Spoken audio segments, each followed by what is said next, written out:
আসসালামু আলাইকুম। আমি আরিয়ানা অপসরি আবৃত্তি করছি ভালো লাগে না। লিখেছেন কবি অর্কদূতি জানা। এক যে দুষ্টু খোকা, ভীষণ চেতার আড়ি, রাগলে বলে খাবো না দুধ, যাবো মামার বাড়ি।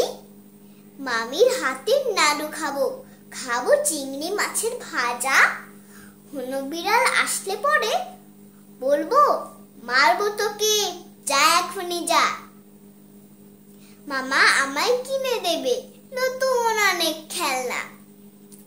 দিদা যদি পড়তে বসায় বলবো আমি থামো তুমি, আর ভালো লাগে না। সারাটা দিন শুধু পড়া পড়া পড়া, বাংলা অঙ্ক ইংরেজি আর যে কত পড়া। তোমরা ভাবো ছোট্ট আমি, কতটুকু আর আমার বয়স। পড়ার কথা বললে এবার যুদ্ধ করব, দেখাবো আমার সাহস। ধন্যবাদ।